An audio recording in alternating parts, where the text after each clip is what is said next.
Welcome to the RV Rental Secrets podcast. I'm your host, Stacey Maxon, and I'm thrilled to guide you through the journey of launching, growing, and managing a profitable RV rental business. Welcome to the RV Rental Secrets podcast. This week we have Nicole from That Road Trip Mom on with us. Thank you, Nicole, for joining us. Thank you for having me. So you are the owner of the Escape and Explore box, which is a monthly subscription box for RVers. Tell me a little bit more about that. Yeah, so it's a subscription box for RVing families. I kind of focus on families trying to make memories while they explore the USA. I have the saying, escape the everyday and explore the USA. So I want them to inspire them to make memories with each other while they're out exploring. I And I love try, that. yeah, and I try to curate it with items that will help that. Very good. I think for any RV business owners that are listening, that could be a great addition to add on for the rentals. I always like to kind of concentrate on customer service with our RV rental business. So sometimes I like to include like a little surprise, especially if it's like a birthday or anniversary. So that could be something cool that they would include for their renters as well. Yeah, absolutely. It's definitely a nice little surprise for them. I try to do that with mine. Very cool. So we had met through the Roadpreneur community through Kimberly Crossland, and she was on our podcast a couple of weeks ago, and she mentioned that you rented out your RV. So I just thought you should come on and talk about it a little bit. So tell me how you got started in the RVing world. Yeah, so in the RVing world in general, I've traveled in RV since 2017. We used to go with my ex-husband when he would be traveling for work. And after our first big road trip on the way home, we stopped at our RV dealership and got an RV in 2017. And then after that, I've been RVing ever since. And then after we got divorced, I got the RV and I lived in it for a little while I was figuring things out, but it was stationary. It was Mhm. too big for me to tow myself. So last summer I got my own RV that I could tow with my Pathfinder. And Okay. then yeah, so then I started to rent that out. Oh, very cool. So what made you decide to rent it out? I just thought it would be a good way to make a little extra money with it to kind of help pay for itself. Very good. Now, do you mostly like, do you rent it out more or do you use it more? Or do you kind of have a balance? How do you figure that out?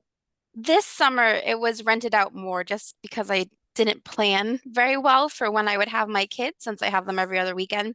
Hmm. I just put it out on the rental platform and didn't block any weekends out. And it turned out that a lot of times it was when I had the kids that it was rented out. I tend to do that as well. Like, I won't block the dates ahead of time. And then, like, I'll kind of have an idea in my head, like when I want to go on a trip. And then a rental request comes in, and I just hate to like turn it down.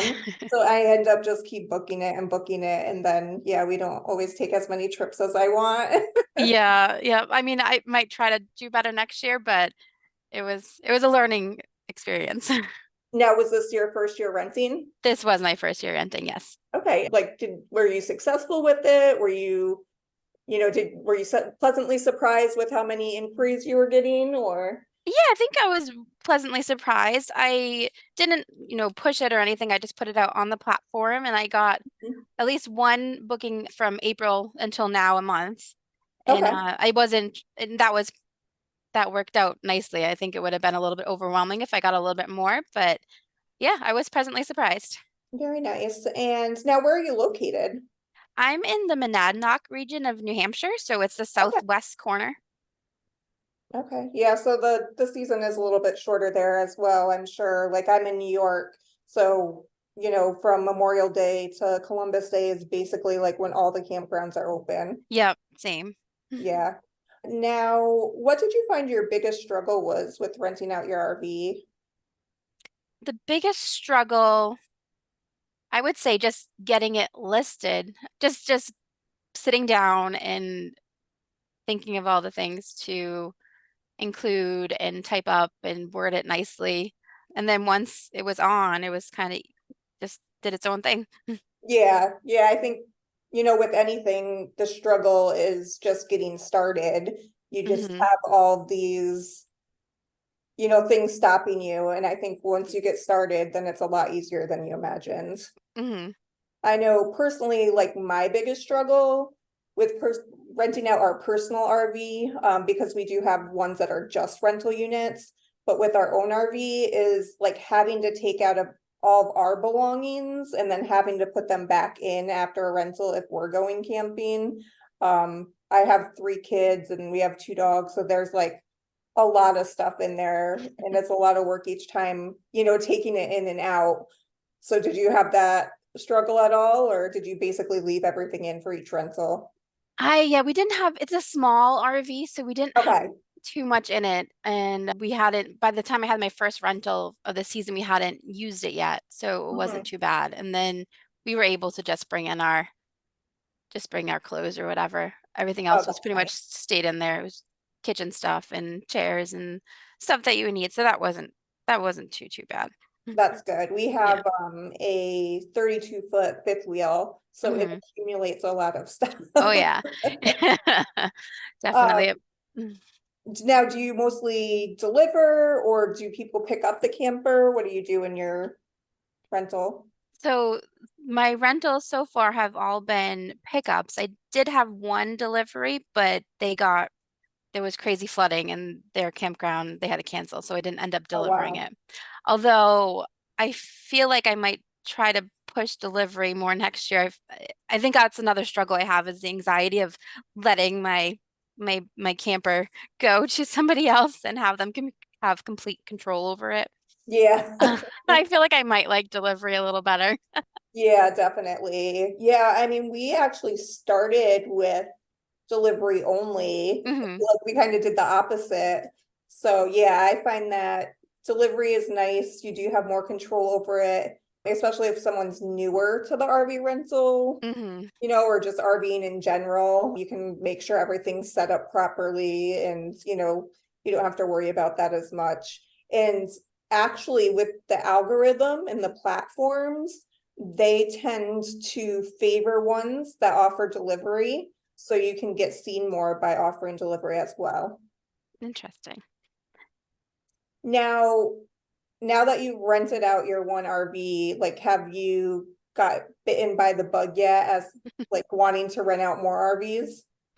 I've thought of it. I just don't think I'm in the my current situation is conducive to having more RVs to rent out. I don't have a place to store them Okay. and figure all that out yet. But it's definitely crossed my mind. Yeah, that's kind of how I got started was we rented out our own personal RV the first year and like it was really successful and I was like, oh, like this could be a business. And then like that's the wheels got spinning and then I started doing a bunch of research and that's how it all got started. Yeah, I mean, it's easy to see how that would happen. Yeah.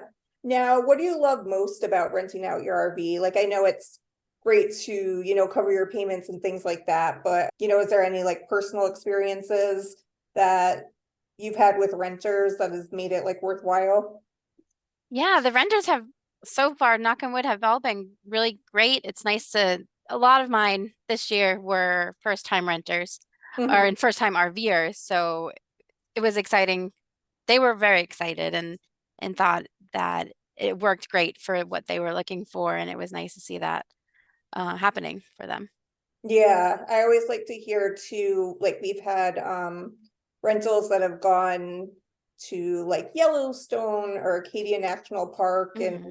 to have those people come back and like tell those stories, like it's just fun to hear.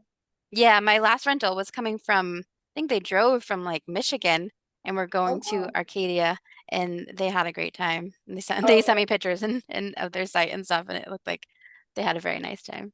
Now, do you have like a lot of campgrounds in your area that you recommend to people, or what are some of your favorite places to go? You in my area, I know a lot of the renters went to state parks a little bit north of me, besides the one that went to Acadia National Park.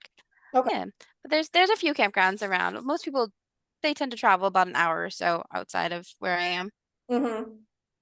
Now, because this is RV Rental Secrets podcast, I always like to ask all of our guests, like, what's one tip that you would give people that are just starting out or haven't even rented out their RV yet, like what's one little secret you can give them to succeed? To succeed, I would say, well, just getting started out, just do Hmm. it. I feel like I thought about it a lot, and just getting it out there is the first tip I would give somebody. Yeah. And then that it's gonna be all right. Like, you know, using the platforms, everything is taken care of so that if there's an issue, that's what insurance is for, and people have a good Hmm. time and you can make some money while you do it. Yeah, that's so great. I think you're right. Like what we talked about is, you just need to get started. The platforms are there to help you. You don't have to do it on your own and create a website. Like all you have to do is list your RV and you get Hmm. people coming to you. Like it's really as simple as that. Hmm. And then you touched on it briefly, like you kind of have to remove some emotional attachment from the camper. Like you said, there's insurance, something will happen, but it'll get taken care of. So you just have to like get started and put faith that everything will work out. Yeah, exactly. Great. So now where can everyone find you if they want to learn more about you or your subscription box? I have my website is thatroadtripmom.com, and the subscription box is listed on there. And then I also have an Instagram with that road trip mom I try to post about what we're up to and what each month of the subscription box, opening the box and stuff like that will be. Perfect. Yeah, I'll go ahead and link that information in the show notes. I know I follow your Instagram account and I'm always liking all Mhm. the posts. You put some good information out there. I want to do it more. I'm slacking there, but hopefully I'll get to that. Yeah, I think that's a struggle for like any business owners. You can just always, create more content. There's just always something to do. Absolutely. Well, thank you so much for joining us today. Yeah, thank you for having me.